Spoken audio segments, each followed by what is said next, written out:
An expression I do not like is killing two birds with one stone. So we're going to be doing that. Need to convert that to a more positive message. Okay. All right. So we're going to have to draw a sugar and a steroid. Yeah. Let's deal just with the sugar for now. You have to find this sugar on your handout. Xylulose. Careful, spelling with sugars is the most critical thing ever. Some of them have one letter less than another spelling. They do. Some of them, like, sometimes you go glucose and then glucose, and you say, oh, they're not the same, and they're not. Okay, so I'm going to go look up, don't look up xylose. That's the wrong one. Perfect example right there. You did not find the one that starts xylulose. Okay, so I'm going to go get xylulose, and we're going to pause.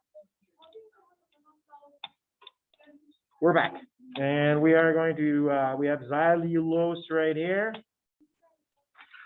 Here's the deal, everybody. Xylulose is listen carefully, a ketopentose. Explain the two parts of that word, ketopentose. A ketone with 5 carbons. Most of the monosaccharides are aldoses. So what do they have instead of a ketone? An aldehyde. But about 30% of them ish are ketones.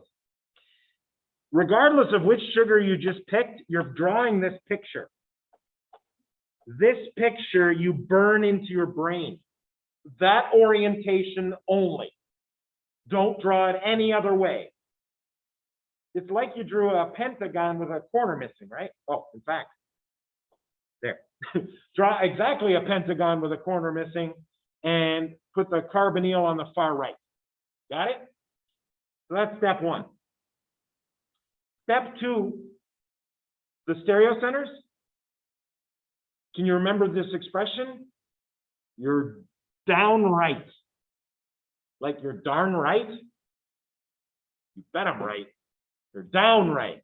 So if you're on the right side here, when you draw this new orientation, you draw it down. And how about this expression? It's a very uplifting experience. If you're on the left of this picture, you're going to draw it up on this picture. So remember, carbonyl's there. You need to put on the missing carbon. It's this one. And you just continue around the loop. Because remember, a fissure's a loop. Did you forget that? The fissure's a loop that's kind of going like this. I don't, a little picture of me here. It's going like, whoa. Because everything vertical is a dash and it just points back. And everything horizontal is a wedge. So carbon number 1, 2, 3, 4, 5 is 1, 2, 3, 4, 5. On carbon 3, what is up? The OH. Do I care about H's? Not really. What's down on carbon 4? No, the H is to the left on carbon 4, so it's up. What's down on carbon 4? OH. Carbon 5 is a CH2 attached to an OH. So I did the green, and then the blue is just what I didn't cover with the green, right? You also have to know when you see furanose, ring size is 5. That's easy to remember. Furanose equals ring size 5. Guess what pyranose is? There's only 2 ring sizes that are very stable for sugars, and it's 5 and 6. So memorize the furanose, please. FF. Furanose 5. You have to decide which O is going to make the right ring. Ring size 5. And I picked an easy example to start with. If you did a connection here, would that not be a pentagon for 5? Yeah. This example has the O already in the right position. We're going to make sure we do another example where we have to do a rotation. after this example because it's very important. And this example doesn't require it. So you connect. You want the blue O? Oh, screen down there. And you put the O's on. Condensation reaction happened. What does alpha mean? Careful. There is no CH2OH, but normally,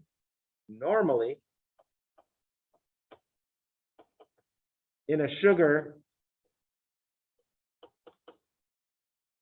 there's a group sticking off the ring.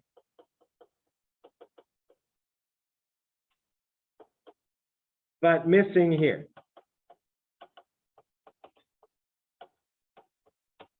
When it's missing, you may listen to your biology teacher. Oh.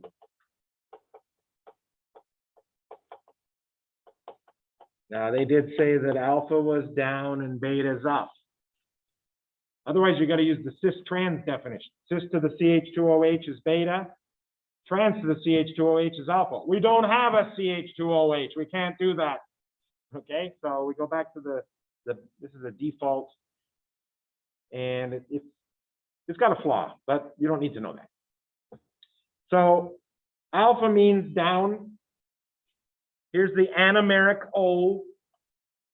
Anomeric oxygen is alpha. It's trans to the imaginary CH2OH. How's that? Normally, that would go right here. I'm putting a dot there, because that's where it normally is. And if you're a D sugar, which is a natural sugar, you are sticking up with a CH2OH there. This is a sugar that's smaller than that. Anomeric oxygen is alpha. And you don't forget, there's a fifth carbon that has nothing to do with the rings being connected to anything, okay? If this was beta, I'm going to do the beta now. You ready? I'm going to erase it after, but we got to be ready for alpha or beta. If it's beta, that means the anomeric O in this example has to be up and the CH2OH has to be down. Now it's beta. It's the O that makes it beta, not the carbon. So this is not a beta question. It's disappearing. There's the alpha. Okay, what's it connected to? A steroid. Carbon number one of the steroid. Okay, the C3 alcohol makes an acetal with the sugar described above. C3 alcohol. So there's an alcohol on a steroid on C3. Do you remember that C3, 3, 2, 1, 10? What? We did this off screen, so.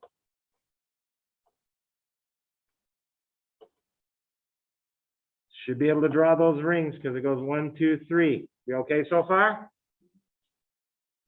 And I'll just, while we're here, this is good review. Where's 11? Up here. Which way do you go for 14? This is critical. Down. And don't, oh wow. I'm trying to move to the right. Thank you. Where's 18? 18, yeah, that's a good question. That's not 18 there. That is 20. Whoa, where's 18? There's a methyl here and a methyl here. And I believe it goes 18, 19. Where would we go to verify that? Yeah, we got to go to that handout at Moodle which I don't think's open anymore. There it is, 1819. You didn't see that.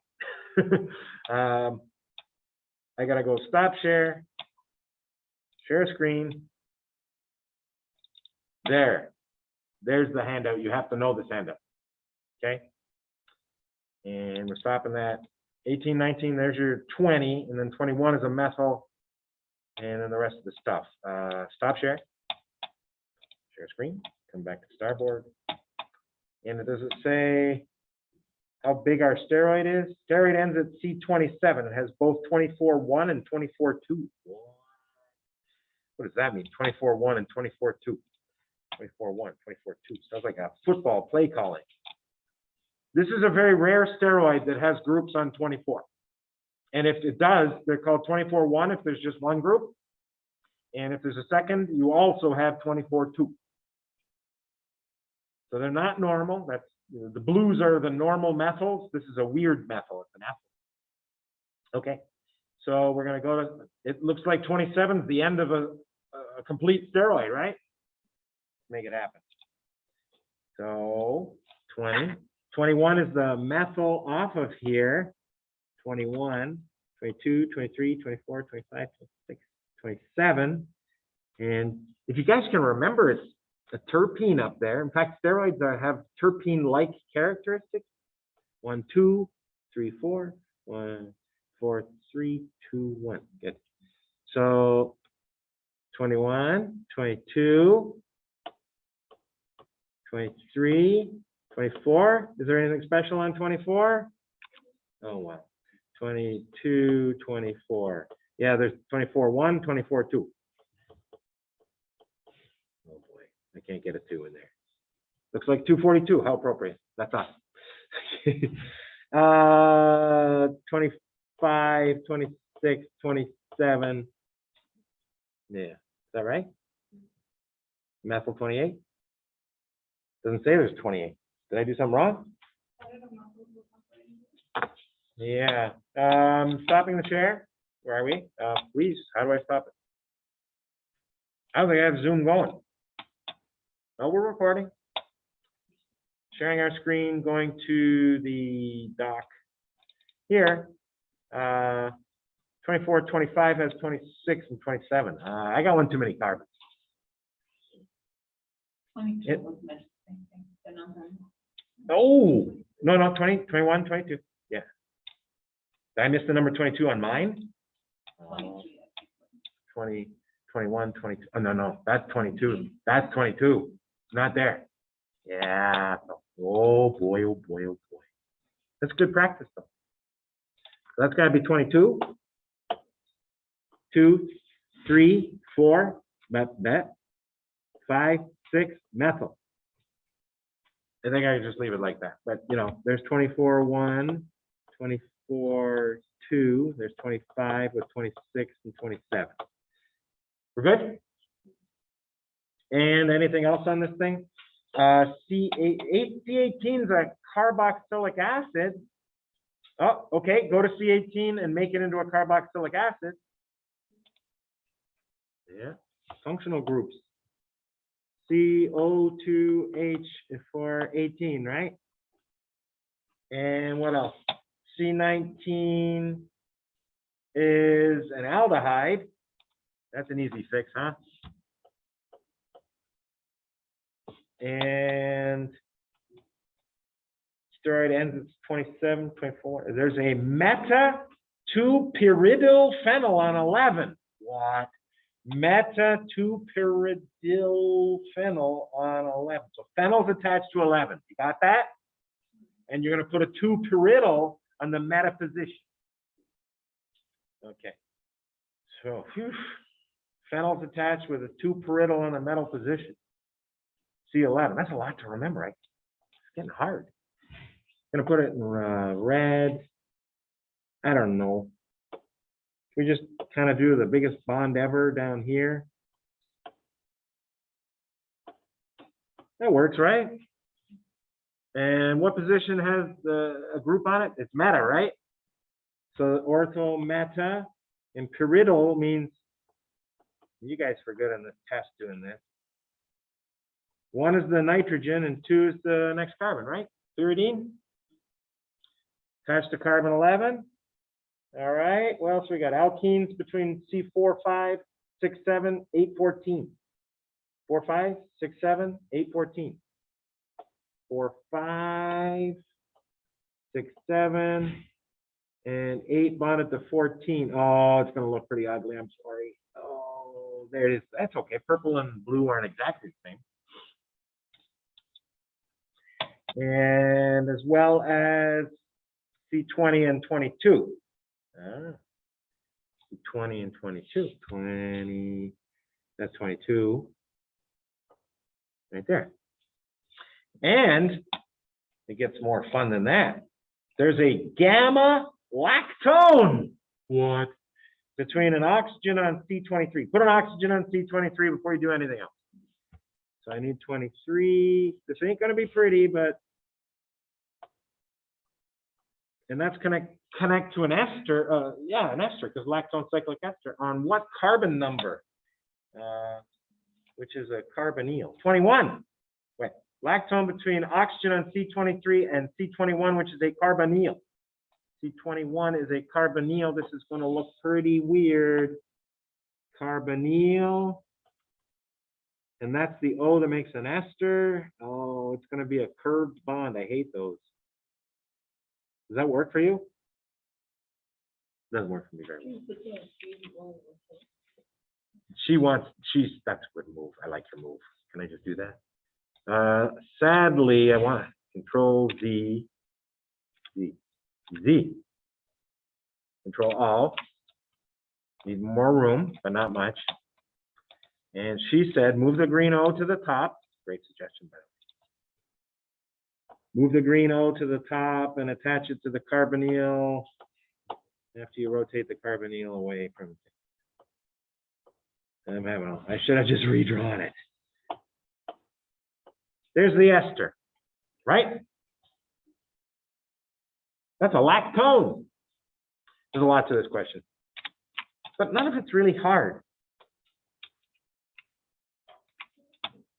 Yeah, none of it's hard. I think we got all the parts. If not, the answer key's got it. Stop, we'll find sugar, or we'll do our own.